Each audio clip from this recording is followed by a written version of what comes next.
Nisambula sa kana borong to mai en ngono boro ta kinon tanga ona ni Vakekeli en Radio Fiji 1 to moiviti ke ina FBC TV. En da bobi bidanga ni sati ko nonda bulangi en nonda iwasini ngonongo Solomone nata na ibuki ni manindia en matambose ningela maroi ni toke. Nisambula binak. Ni bulu naka. Binaka metik butang mandanga na vital no en nonda iwasini ngonongo kero nindo mandanga na ibo madala. En nabi ka embalatiti ko nangele bo itu ki ka kubuti. Iyo na bolu to mandangan na wabina kachiko berna turangan na marama na to kiningele rabarong chumay na program ni Vakekeli na kabini kuwa. Iyo na ultangan go wajusoni na ngele kubu sando o labi chichi kuma iba vida bata ina bitan loa ina matambosi ketu to bina katanga me ketu ngol mai ke me to me vivaram tagi chiku me bagande o tagi chiku be na wamimbi na to gingele le tu kundina boleta na nonra gele o ke na to ki nonda ngele buituki ya nangele ba itoki ingo tu wana matabos ngel maru mengara ba nangele ba itoki mana chinika dio was ngabulu ti ume amelo maingo ara suliana toki ngel nonra be wando nui nonra be wambochi mendo na kambani sindo ni songo me trusty kwa na tu na native land transport mana chinika dio was ngabulu melo maingo ya etiko buana matamo singgel maru ina rukuni lawan ni itoki land trust act wase diwa wase walu so na goko mengarabekin nangele ena bukundra na token gele dona bosa chukelo mani malani lawa for the best interest of the landowners yana bunu enda foto mai kina bingara bin matambo single maro na kamera kamena yanga chubira token gel yana mamadala ni best interest for the landowner sa rambale usa chuno sa rambale buju bedin sindra ni tanangara ban ngele ngara bi bangingo menda tun chuba ngon nom dum gele ngara bi ngai ki hasyang na ngonongo sa lakona bito soyaki na marketing gele rani ndo ngai be bulia ngele sa chuko na kena ngon sala mele bolin gele kina sabi sa na bagandeo sa rambuli busar bagandeo ni best interest for the landowners ya ni ngone te bu chuma kin na mandamo singgel maroi rano numan turanga talai sambal rotsukuna iro me kubuche sonangele me batam bagindo non bantakanga tokin gele yango nangele kubu nduru witang otachu sa chuku nangele boy toki era ni donga lista sa ngai chikon nangele kubu karon ni kaseng ron lista betana kena ina kina ngele kubu mera ni era bulagina na tokin gele na reserve gele kubu ala kabaru na tadanga manchin ko dio basanga bulu sambul na turang talai rochukuna takachuma ya me balabare na chin ka diwa ono sol ka bitu dina membale na turang talai na chin ka diwa lim sol kol ya sa takachuma na taka mendo tel na ken taka me tibu tel chin ka diwa disun ko lima me ado ke na runon dul korwa rakuchiki na betikini gele ena no mana matambos ni ngel marui ena ngono ya erna bulagin tokin ni gel ya bichi to loksar ya nakanga u binagatumo mamatata juga beken na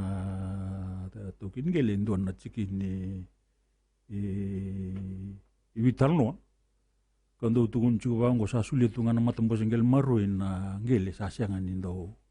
wasal takir na tokin gel wucu di na bitan longo usin lako mai ke mo mai tukuni chuva ngo ni sabi nakatodo ko na bingara matambos ngel maru itu mal malum menda na bul mai kina menda bab nakataka ya imina kai tinga menda tukun chunga bondo do nandi ni kango ni bitano ta na nangel ngel kobu se tonda kun ngel kobu na bitano bota kiran to kun ngel indun nga me badur dun nga me badur sona kisi mbasi kamai na sona vingara be erbador tu nitu basile sia sanga ni erbador en chikina ikito ndo banga ngata takasar chono ngono na vital no se consultation vi basal ta kibiran to ni gele ber lista ki non gele ya ngel kobu se ngele tonda kun ngele ni kobu ya ngel kobu ke baka lisitaki ya na mina kachiki na mera sainita kana to ki ni gele baba to kai chungo na majority mera lulu ler na bagandon ya ken lista ki nangel nga na ken rondo india ko nga be oreta ka chuan ngel kobu chinga mera bulokin na to kin gele sindon lista ki babo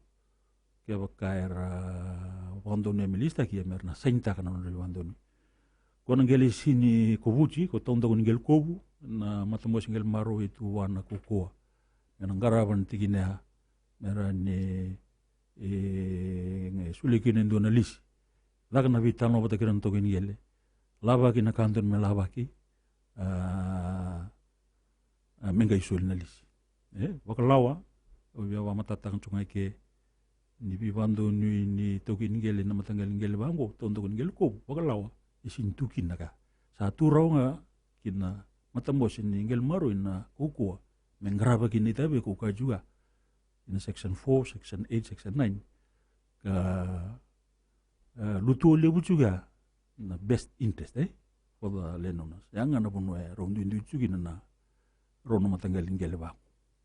Naka na wali besar na ay madal diri mina kami nanto manda na dingul lek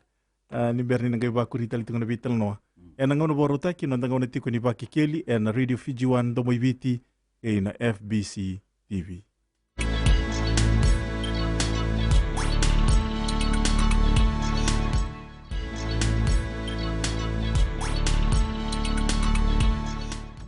Nanda ngauni tiko ni Vakekeli na Radio Fiji 1 do moiviti na FBC TV may nanda bulang itiko Solomon ne nata na ibugibuki ni manindia na matambose ni ngele marroi ni teuke. To sa sarti ko na vital no na nonda iwasi ni ngonongo raw ni ko buti so tale ng ngele bagi bira kena ilawalako. Iya na kana taro na kanguri raw ni kubuti tale ng ngele. Itu na kini balabala ndo na tabana itungo na matambose ngele marroi. Kene liluchi ko Moses Ratumbalabu. Kwena commission ni ngel kubu kewa ndona binakata me ndona matangali ndona usa ndona totoka e binakata me kubuchina no ngel itu na kena ngata me ngarabe mata yurto na kerkeri mai yurto na bola menurto bola de la lausa sive mbana kende wili salele nangele iso na kawa urto na bolo mer tu sangelo kan urto na tambana urto ndongara bucu ko ka juga urto tamban ngel kuwe urto ngelo ko urto sangale vital noa urto na ngelo reina lebngele listaki lebngele lalatu ke baga lalatu dawe sin wakan tak jugina atau tal meki ko tal gine so ni sabotu monanga so ngele sangatu ni wakan tak itu vikawa na redi ni berni ningai kubuchi nangele yan sunintarunga ngonongo ya sarotunga ni kubuchi nangele ina lawar tu lala cuma kinurtun tambana matata tu kina na ngonusala mena ba muri walo mera ni kubuchi kina na ngele waituki nengele ku naka ina wali besar na ibo madala nita kini sana matata tiga ni na ibo madala ya Wikimini we kanta nanto ba tutong may nanonda ni Vakekeli na Radio Fiji 1 do moiviti na FBC TV. Sana to sarti ko na bitang no nanonda ngonongo vakati nga na uto ni nonda bitang no ni kuwa ndo na kisi usana warutarong wana manindia liu ni sana na ibubuki ni manindia na matambosin ngel maro indona kisir tua lebete tiku ma indona matangali mena kelo non rotu tu ko ni lista gitu na rotu ngele kovu na kambani na Goodman Fielder kartu sengan kila si abandonwe kero ni ndoma dengan ibo madala na buni kisongo ya bina ka utsoni na kisingo sa la kumbala bucu mai sa bida ba tana mbagani kan la bucu mai ndona lisa sa mai soliberto na Goodman Fielder urtu ngombe kan na kwarto ndo chukin na kan ni rakatoa ndona wono ngor mai uni bai mai na kelo sa mai soli ndona lisa mana rondol ko tolu rato vida chukuna matangali rato chukuna rato ngeli na lisingo matangali utuvo matangali vido matangali namara matangali buni kavika matangali naborara matangali nabua rato chukuto do loma ya ento siro vira rato ndo ko chukuma na kisingo ni kobuchan rato ngel roto tunjor to sini suliano no tumi bandoni kwana bitalon do daga bacho mailiwa ya kitu sa linda me bata babita tore dan tu mai bertun tamban gel kobu sale la kana bital noa obe ba mata tangai ke ni nama tanggal kisi bango sarambito tu na social media platform me ngai tempura gitu ni bango iburo todo ya ngai loro ini sing sucar tu ni jina tu na nabi kai tempura gitu ya ko menaki nanta mai vital no bango meran ni rawandun ta ke soni tu ba to mandongo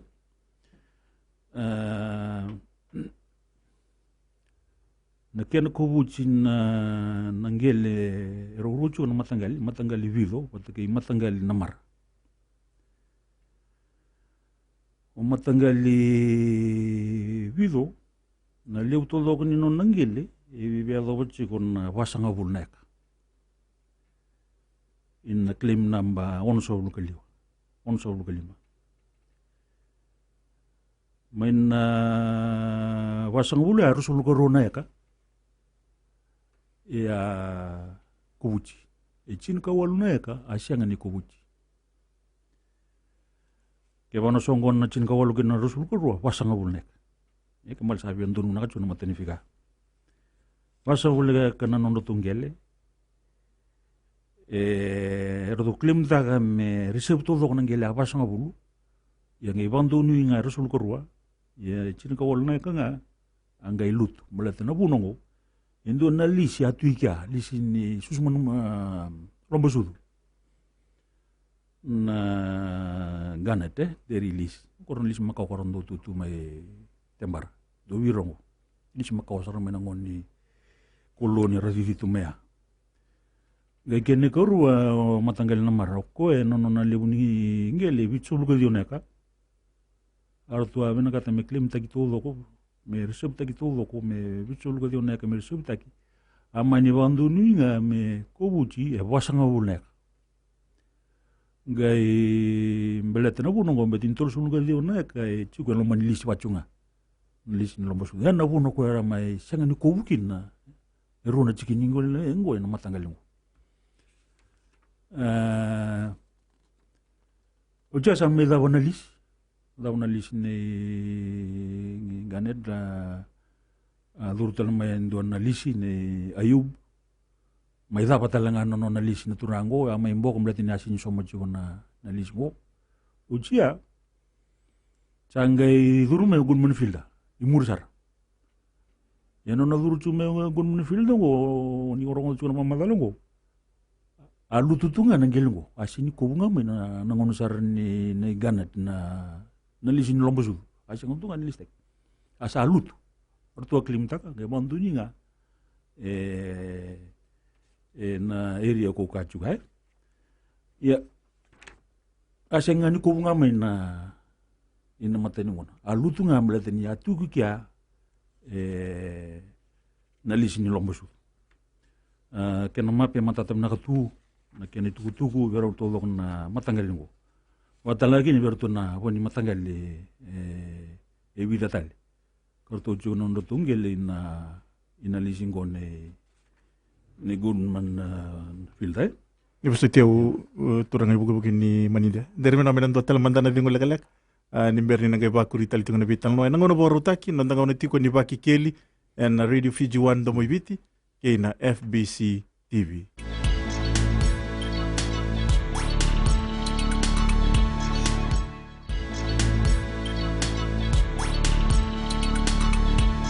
Nanda ngono tiko ni Vakekeli and Radio Fiji 1 domo ibiti kay na FBC TV sana tosar tiko na nanda bital noa and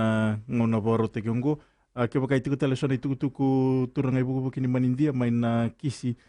membalik tertu na wekanda main kialo kira ningai bakuri talamandan namuni iba matala na bukin tikini amero ni mata titinga bir ne wekanda eran do batu tong main nonda ngonongo.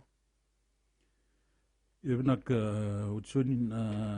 ko nga nawa madalta juga sama sulin lisi we gumen filda ko sanga me ucu cara di dona pati me mai lista nangele ngona yan ngoni lombo sudu mai lawana lisia asa sanga tungani ko bucina nangele mai duru tale lomma yan dona turango ayub mai mbokol dona lisi asa sanga tungani ko bucina nangela ya duru mai gumen fila asa lutu tunga nangela asa sanga tungani ko buci samila nangene vitalno mesa solisi solina lisi na bolo chula na ronondul kotul sati ku bukin ndo tan na lisi bu bigun man fila e nga kene wala va duri le lava ki bi gun fila sona ilavo na prima me ono so londolo asomi na tete uni rende chini kalim na ndolo ina veli mnamba ki mena tumbu chiko na rende ina lisingo na matanga lisivango ni ramba libu tok na matanga lisivango baleta ni senga walenga ni somo chuna rende pata kina prima kwa sumi tomanda kota taltunga mai na taka wir na togen geli pata kira luen wunu wara tuwa bo kika ndo to na bin binile wara ta to kya ndo to na yanga ko ndo wamatal ta chugiliwa inda vital no chuga ngona best interest for the learn se sangwal junga ni inda vital no chuga ni lawo na rende se na premium na vital junga mo ngona kan na kaka na kena tumbu nangele ni salo ko mendo na matangal wa mantay ningele liwango ndo ba tumburu ta kena velu ningele na tikina ando talanga na tigina ndo lura ini inda ba tukunu chiwango the best interest of the lenonos yo ngonongo sa sama tumbu la kita na rende kina tulso ulundul ngonongo kitu bitano takal juko na kena tumbu tal na rende wata ke gunman na filda meteo chinga lima namba ki tumbu chuko na rende lima namba ki tum na rende tapi biar tahu na limun bima mani milu ni lawo somichu ko biran tokin gel ina lisingo menoron ondul ga tulu melo mengo senindo tal na anjina itu ikya biro to na lango na gunmen fila erto suso mina kacho yo bara kata lai ke wocho ni chukutela na kisini bilo na lisingo ortua kochkitu ina biluai na tokin gel me kitu biluita kina kuangana ka orto labata chumea ni changa ni orto wando ni gel kobu ni kitu tunchuan ni gel kobu ama ninru kona no to kisi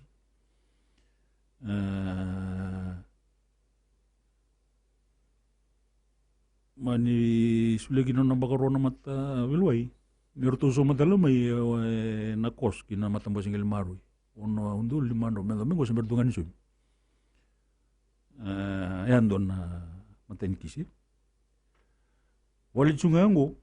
na bulu chungao chini ngango badi kau dakitel mai na kisingo arto sale wala chile char chuko ina in mata-mata mengole kin lisingo kito bitar-tar patakiran tambani lawa tambani matintu meni lakana bital noa mera baka suka main na tokin gele mereka kunin tara na lawa na lingan dan na batu mulyanga kina bir mani lakayar tu sama ni wasu kotale ya sa na itu bertu na bitambani matintu na komisna na tambani obisa na kina sanga itu ngame wali na matanggal kisi bangon na ngun salam malum yo urtun gun manfilda yortu kambani na rutun sing susar juga ni vinakata men ucinga bidana bula ndo na bata tao ucinga bidana bula ndo na bata tao rutun vinakata urtu me tidi begitu kan bisis me flow na katunga urtu sama ikut tali kan mata bilo men do main injunction merin taruwir na to gini kele kuera kora laci-laci cu ina na lisingo sama ni do cuman na kistelia yang ngona na ngon sala sarmuri ya wirna wanta ingelis wirna tenen wirna lisiko mamibi na matanggal lisi wango ko rabina kacikin me tosutungan lada ini be 24 hours tu na vingarabika wirna do daka rabina kata merdura ni loma turmai tumba na supply medura ni loma turmai tumba da sini kacikin meli tawo tu medin tawo san do sara na lengali sama ni tu daka bikin na injangsan ya begitu ni gitu mata kiri sungan na tokin gele tu na lebi talnoa tu to boleh betu so na kabira kira ni ra muriana pasala itu sotal tunga rando suli pasala tu birna son tokin gele kuringan ileng beso nonton pasala ngo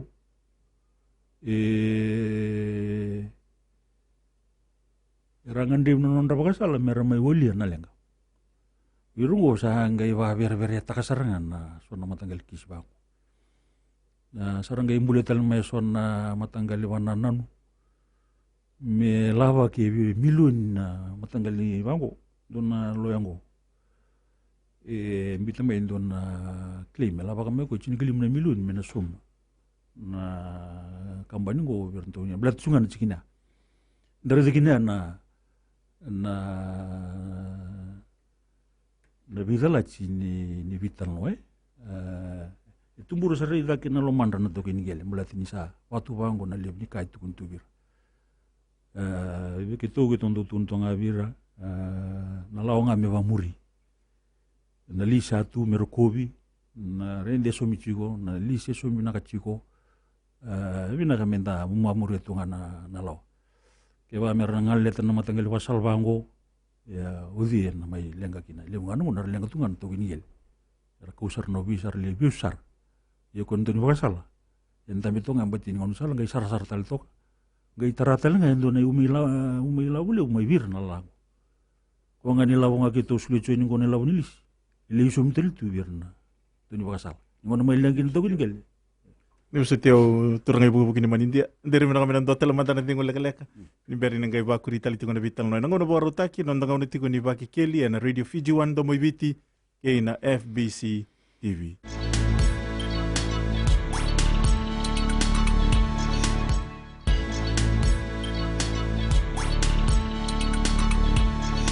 Na boli besar na borong untuk mayan nangono baru taki nondang ngone tigo ni Vakekeli na Radio Fiji 1 do moibiti kaya na FBC TV. Dari pinaka turang ibu-ibu di Manindia,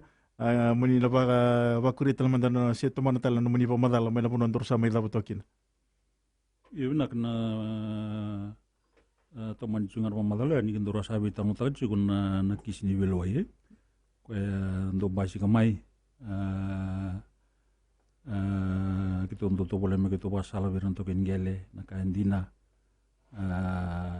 so ngedong ngalle tudunga mera kautal mendon sunan don basala sunan loya mera mai mata tagira mera balta non takisi yang gendo lori bango ngalle balen kasar bali we turmanda bango nakisi ngo ngona ko magin runon dulu cingondwa na ruling ni matibilo ya bato bango naken itu tawe on a review of the evidence in its entirety. I am of the view that the TLTB act in the best interest of the landowners in granting a lease to GFL. GFL na gunman field. tabu totongo na ruling go best interest sare doko na dokumento doko na bitano to doko sa wandi tago ko na matumbo singil maru sa wa lor ni tabi ni finaki na birato ini ko na ruling isa sanga ni bodi mo so sara ko tachunga na non rile ki na sotale na bunua duru mai ki na bi matangali wasala na wakandewa sanga ni kuniki na nandina ya sagwa junga ya ochoni vitanloa virantokin gele kira coach kitu matabilwa isi ibinu bunua kitu na tuwa tanga kira bateni ra nitu kitu na nonda tastis ina ngono binaga se ngona da bagalawa kitu na tingu mirtu junga na ir junga to nigel bateni sindal gitu ngoltan wir ngona to gini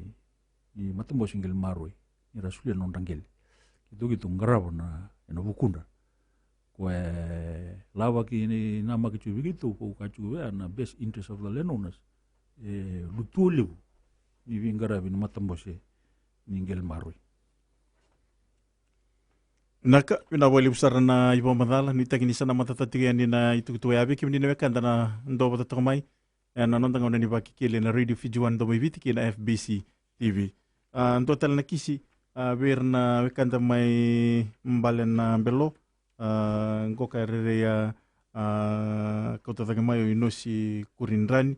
ndona matani songo ba politiki mani Tony Vesang na bari tratiko nirtu wasenga nikila na itu kiningele na lista kini nonrutungel kina Fiji Hardwood Corporation every way ndina ni tukutukungu iya bina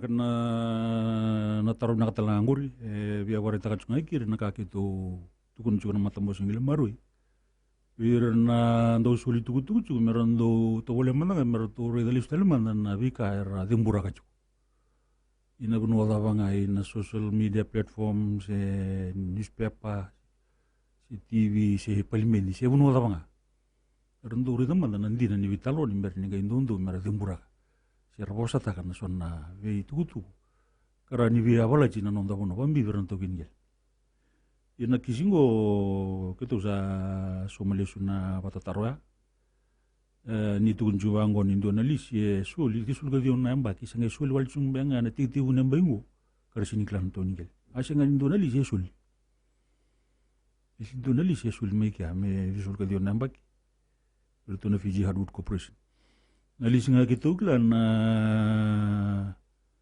sabi dan nalis sa suli kya chinigin na terus ka bulu terus ulang bagi sauci kelar mo tutungon na penya bulu tuni musu na ilabo somi chumai rasul jiberato ingele ngona bonu mai ana bonu ngo mai mbal nembelo na sau to kani dake mbeu se to ba ngo na bono to mbara bi dake to ba ilo to ba na bono ko ratuki na lis ko bitan tak chungo ya na ken ndina sanga tu ni ndina ni sana musu na kaungo na bango liberan to ni gele na stamba ja sanga sulta liberan to ni gele na ba to mai na Milgate price musu na kau kata na ken na bilu chin pasende ni Milgate price lang man matambos ngel maroi sum tali berato ni yan kurnire na matanggal lis bang ya ke ba lis mbala bulim so lamba gerin sul tali berato na Fiji Hardwood Corporation merto tiatal merani merani musu kital yan rende na lakotunga na matanggal lis bang so lim sanga bulu so bicho bulu kalima so di sul gadi usar nembak ini mongoni rotation na mongoni ya so na matanggali si lele bango na Fiji Hardwood Corporation si orto na Fiji pa ni sulital tunga na taka birna tokin gele nang na matangati kina aratian to ni larsum ya so na matanggali baka yang ambe kaningel sayangan ni matanggali si bango wirna tokin gele me kurci ni lisi ni rende se prime ma soli na mateni ngono ka nga vetun juga ni sikan chugu ni jina na talno wango ni sali parlimen ni suasana no mengani satu ngame parlimen janjina siang so tala na katu ni parlimen dia siang sartungan injina untuk pasal tu kina matambo singgil maru uno kitondo loko ba wiran tau kini ngel ndo ngul megina matambo singgil maru minto metrongi nanti ni gango ngel ko buru tungur kan tambana kibana cambridge kemnin to kini ngel chu talangor tu kan tambana leno no service unit wiran to regional officer tungur na regional office go ndo tungango na social mo tungango doro tungango ina taigandua do cumi nandi do cungor melo tokan do sar cumi lambasa na sub regional office lo mani bidanga namba girumbe namba kisau go cungo wali nuono tali na sub office mera ni tete na fingare irna to gini gele mera orawa mera batak mindungor me kurbu do mera kirak ando tel memba lindo tel ngor mai singotoka ando sar mai ono sur ando tel wakin mai sap nakin indeng una ngo mera raro non rangolen to gin gele sur ndo manta ingele mera levitan loar ko tamai nei tuku le taronga sul me virni tuku ndina ni mer ni gerandundo mera kakamura ki wawu gitu kasengo tu ni tu na kena ya bunjina naka na wali usar na ipo madala to ti ni ipo madala endar ngo to kana non tanga ni Vakekeli en radio Fiji 1 do moiviti ki na FBC TV dari bila kami nanto telemanta na fingo lekalek nimberli nang kaiba kuri tali tingo ni vital no eni wuti ni wasiwasi ni vital no ena nandanga ona ni Vakekeli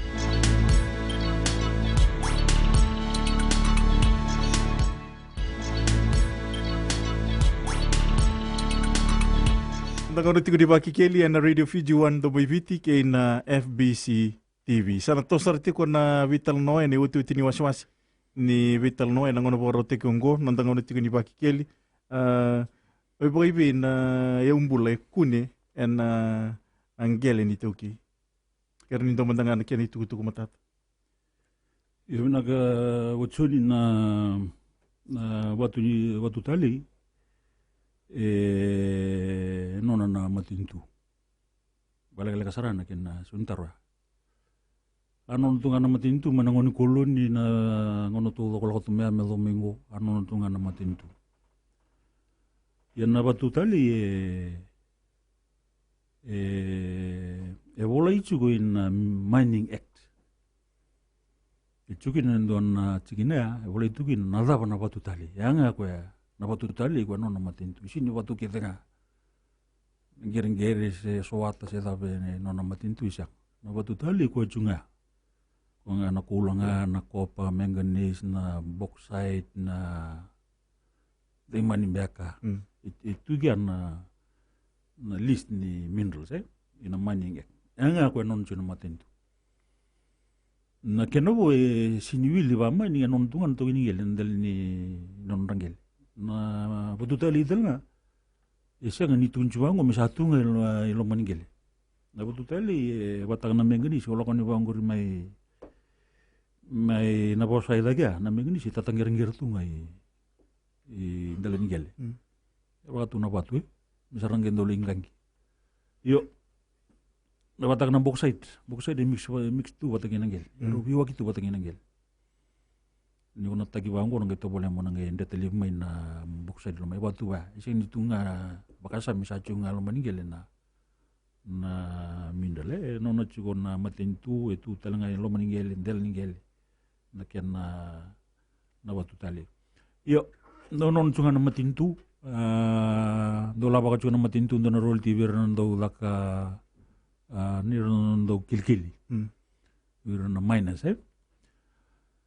indo na tigina bungo na nambag sa uchinga sa may wando na na matintu pakalawa may sawa say na roll TV na tukinigel sang wala nga wir na tukinigel wir na tukininguli tukininguli may sawa say wir na royalty in a lobong on a fair share of the Mining Amendment Act, fair share. Na bagsauci. Ya walu sang bulu pesen di menang oliver na tokengel. so ni rongot mengo sa sulu abu chungure sul chungure me botukula to me no somo sa sul juga ngon na rol ti ko ndoro bitang ta chung yero so bulu pese de ngolu wana matintu nera ni kabatang bang no na cost ina kena ngara ba chiko na kango isa mondo mga na kawe ngo indo na kabungo ni sa mai suli beranto ini gelen na royalty sa non chunga na matintu yen lawdal nga sa bakatara me suli beranto ini gelen na royalty ni batu tali ya handon na tuku binaka birna tokin gele so satara chungo senga walenga nandel ngele boy toki ina ngul tala na lautan nga tun chubango land and nguli owners bali matatem na sartunga ando na tigina kabu ombot ni talitang to ngele so sara marota kaju na ken sawasi chugani birongo na rolti ni potutali Ibu angona da bendong kay sulit kidar na ilavo ni sabari tatong. Iso sa sulut ibig de labo na katongo. Sa tibu sulit siguro. Yan ilabo ngo unso ni echunga berto na Ministry of Lands and Mineral Resources. Orto ngaraw juga non taman juga na mining department Orto ngaraw chunchuno. Sinjil lamay begitu na matambos ngel maruy. Orto sa sulia bandun ngabir na tokin ngele. Inilibu na betul yung itu yung betul ngel. Orto ngan tokin ngel orto kaya kaya batak menos somya. Sulikin doon na ilabo. Orto ngan tokin ngel. Yorong orang tu kaya kaya orto may nasomoy. Doon ngel aram may bulia. Sarawil to ba tokin ngel. Ngel moron doon. Sarawil to ba tokin ngel sa suliwan na rolti ndor bitano tachung. Naka na wali usaran wita kini sana matatatika ni na itu kutu yabi kim ni kanda na nando batatok may nanondang ngonongo na itu kutu ngani bibakan ditaki bera na wekanda rando batatok may nanonda iwasin ngonongo. Yo binaka inabungan ni matambos ngel maroy na pakasala endo ngol tungan di kim ni tagin gele na nomlindo ngol mai kin na matambos ngel maroy. Nda may bitano ta ke son nom do kisi son lengan beka se son ka sengen ini kebuni bagdi ngkina kritunga no pakasala nga sulitu ni ngol mai dam bitano soron do ngol itu bir na don pakasala se bir na loya somitalia na pakasala so nongona le cinta la bagala na pakasala ina matambos ngel maroy ko sabar taka juga satu na kena bola tu na kena tambana itu mandanga iki na tambana balaw erone rama taru bakasal gina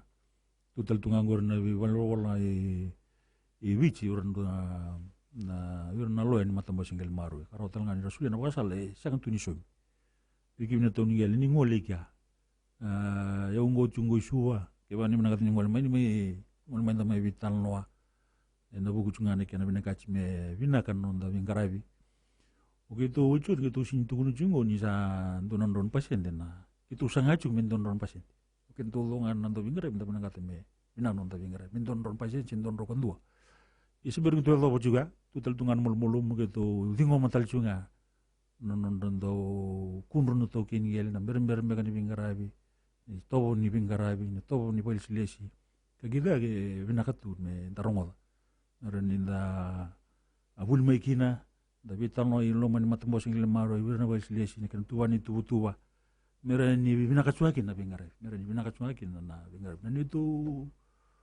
na ito visno kito wala ito ginawa ko excellence in land management services yan ang balong buto wigito na matambos ng limaro magito sulian na bingaray kabinak na usibi kinabatangin ni usibi bir na to ginigil na wali usaran na bibakan titak en nondangon na boroti kongo nondangon tiko ni Vakekeli en Radio Fiji 1 domoibiti kina FBC TV may na vital notal ngayon sana may dapat kina na ngona boroti kongo en dabo binibila tiko wan ibugo ni manindia ni matambos ni ngel maro ni toke Solomon nata may nonda bulang itiko na ngona boroti kongo me dabo na nonda iwasin ngona katraba ni kalungat sa tiko